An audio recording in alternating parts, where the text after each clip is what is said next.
tendência oposta a Deus.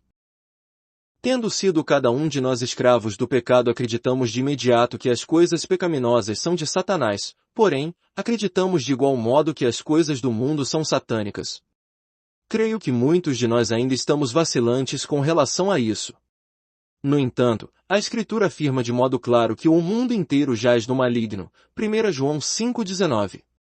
Satanás sabe muito bem que, de modo geral, tentar seduzir cristãos verdadeiros através de coisas que são indubitavelmente pecaminosas, é vão e infrutífero. Eles geralmente percebem o perigo e escapam. Assim, ao invés disso, ele planejou uma atraente rede, cujas malhas são tão habilmente tecidas que enganam o mais inocente dos homens. Nós evitamos concupiscências pecaminosas, com boas razões, mas quando se trata de coisas tão aparentemente inócuas como ciência, artes e educação, como perdemos facilmente nosso senso de valores e tornamo-nos vítimas das seduções de Satanás. Contudo, a sentença de julgamento de Nosso Senhor indica claramente que tudo que faz parte do mundo está em desacordo com o propósito de Deus. Suas palavras, agora é o julgamento deste mundo, indicam de modo claro a condenação de tudo que constitui o cosmos, e não teriam jamais sido pronunciadas, se não houvesse algo radicalmente errado com ele. Mais adiante, quando Jesus continua, agora o príncipe deste mundo será expulso, ele não está simplesmente enfatizando a relação íntima entre Satanás e a ordem mundial, mas o fato de que a sua condenação está relacionada com a dele. Reconhecemos que Satanás é hoje o príncipe da educação, ciência, cultura e artes, e que estas, como ele, estão condenadas. Reconhecemos que ele é o verdadeiro mestre de todas aquelas coisas que, juntas, formam o sistema mundial? Quando se menciona um salão de baile ou um clube noturno, nossa reação como cristãos é de desaprovação instintiva. Para nós isso é o mundo por excelência. Quando, contudo, indo ao outro extremo, se ciência médica ou serviço social estiverem sendo discutidos, tal reação pode ser completamente inexistente. Estas coisas merecem nossa aprovação tácita, e talvez nosso apoio entusiasta. E entre estes extremos, há uma multidão de outras coisas, variando grandemente em sua influência para o bem ou o mal, entre as quais provavelmente nenhum de nós concordaria quanto ao lugar exato onde traçar uma linha divisória.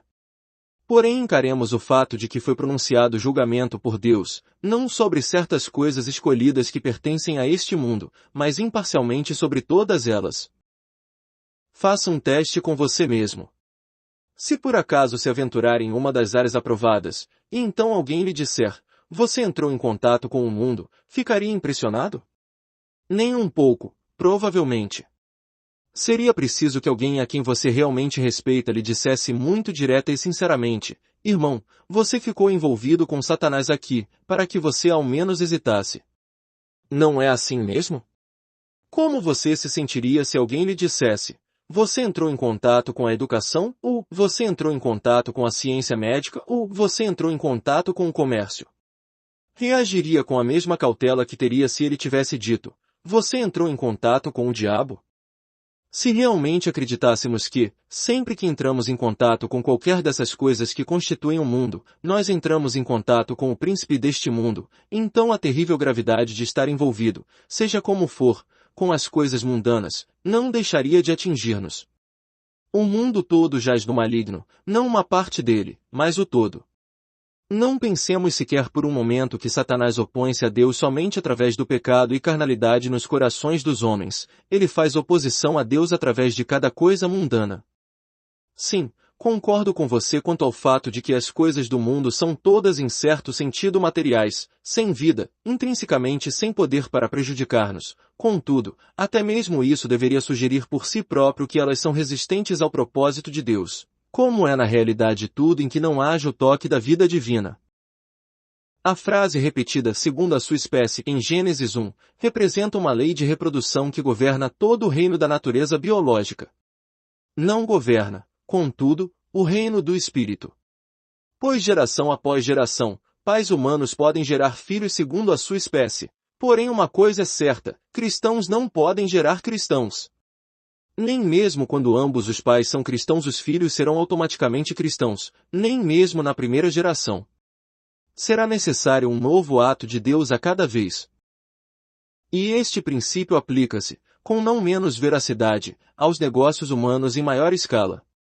Tudo que pertence à natureza humana continua espontaneamente, tudo que pertence a Deus continua somente enquanto a operação de Deus continua. E o mundo inclui tudo que pode continuar independente de atividade divina, isto é, que pode prosseguir por conta própria, sem necessidade de atos específicos de Deus para manter seu vigor. O mundo, e tudo que lhe pertence, faz isso naturalmente, é a sua natureza, e agindo assim move-se em direção contrária à vontade de Deus. Procuraremos agora ilustrar essa afirmação, pelas Escrituras e pela experiência cristã. Tomemos primeiramente o campo da ciência política. A história de Israel no Velho Testamento fornece-nos o exemplo de uma nação altamente privilegiada e de seu governo. Ficamos sabendo que o povo de Israel desejava manter relacionamento com as nações ao seu redor, e, portanto, desejava um rei. Por ora deixaremos de lado a sua escolha de Saul, adiantando-nos até o ponto em que finalmente, no tempo escolhido por ele, Deus deu-lhes o rei que elegera, que estabeleceria o reino sob a sua própria direção. Ora, mesmo sendo isso claramente obra de Deus, o curso natural do reino provou ser, como as nações, dirigido para longe dele. Pois um reino é algo mundano, e estando de acordo com todas as coisas mundanas, tende a colidir com o propósito divino. Em qualquer parte do mundo em que o governo de uma nação seja deixado ao seu próprio destino, ele segue seu curso natural, que é mais e mais afastado de Deus. E o que é verdadeiro para políticas nacionais seculares, provou ser igualmente verdadeiro mesmo na divinamente escolhida, Israel. Sempre que Deus cessou seus atos específicos a favor deles, o reino de Israel derivou para alianças políticas idólatras. Houve recuperações, é verdade, mas cada uma delas foi marcada por uma definida intervenção divina, e sem tal intervenção o curso era sempre descendente. Pouco nos surpreenderá que o mesmo seja verdade em relação ao comércio. Não posso imaginar outra área onde a tentação para transações desonestas e corruptas seja tão grande como nesta. Todos sabemos algo sobre isto. Todos sabemos como é difícil permanecer direito e conduzir os negócios honestamente no mundo competitivo do comércio. Muitos diriam que é impossível, e para fazê-lo é necessário uma vida entregue a Deus de modo especial. Recordamo-nos que nosso Senhor Jesus conta-nos sobre dois homens diferentes, um que ganhou o mundo todo e perdeu a sua vida, e outro, um mercador, que vendeu tudo o que tinha para comprar uma pérola de inestimável valor. Jesus comparou o reino dos céus com este último, Mateus 16, 26, 13, 45, 46. Não raro o Espírito de Deus tem movido homens de negócios para ações semelhantes. Tem havido não poucas firmas comerciais bem conhecidas cujos lucros foram dirigidos para finalidades divinas na pregação do Evangelho e em outros modos.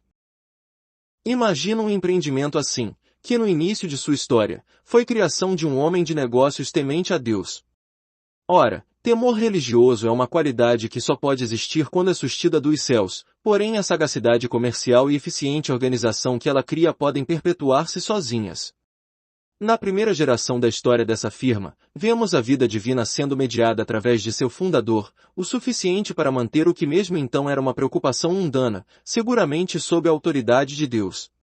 Mas na segunda geração, aquele impedimento foi-se, e, como era de se esperar, o negócio gravitou automaticamente para o sistema mundial.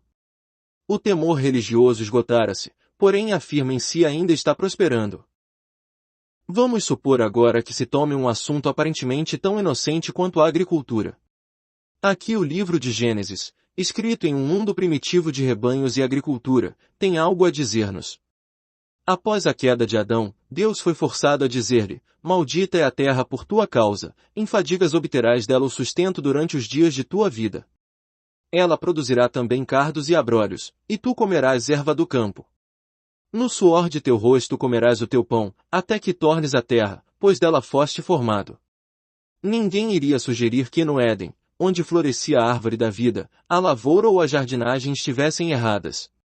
Eram ordenanças de Deus. Porém assim que saíram das mãos de Deus, deterioraram-se.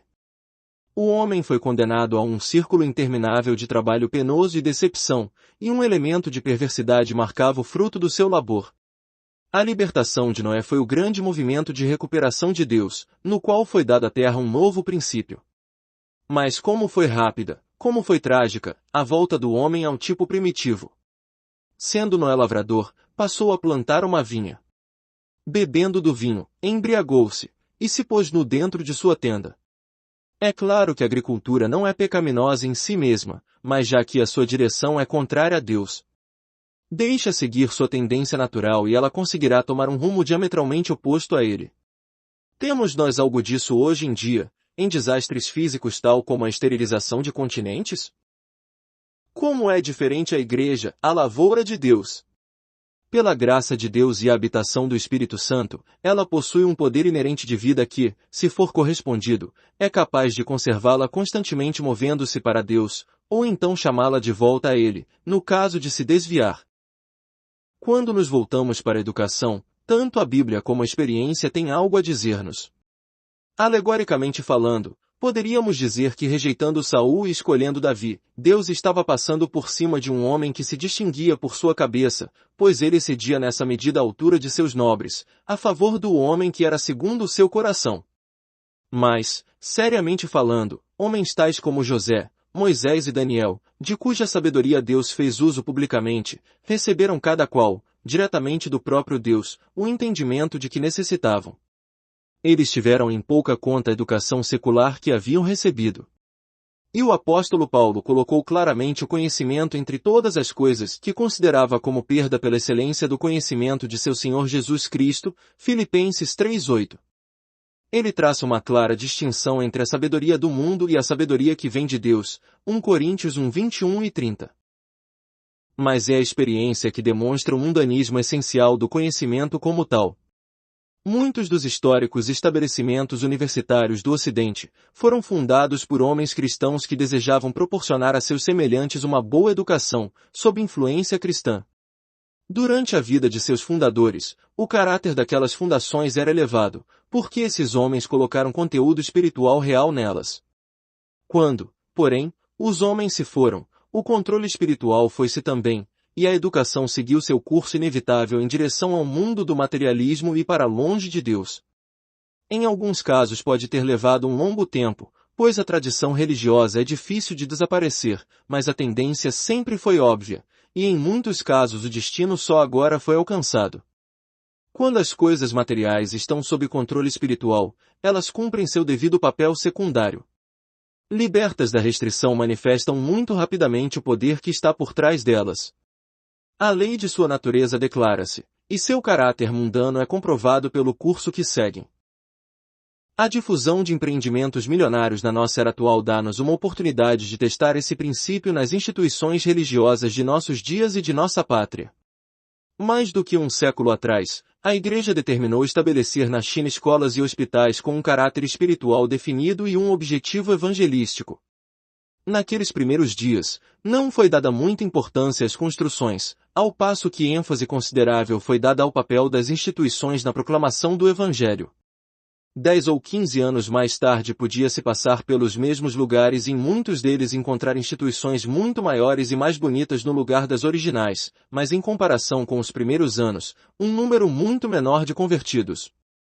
E hoje em dia, muitas daquelas esplêndidas escolas e universidades transformaram-se em centros puramente educacionais, carentes de qualquer motivação realmente evangelística, enquanto que em quase idêntica extensão, muitos dos hospitais existem agora unicamente como lugares de mera cura física, e não mais de cura espiritual.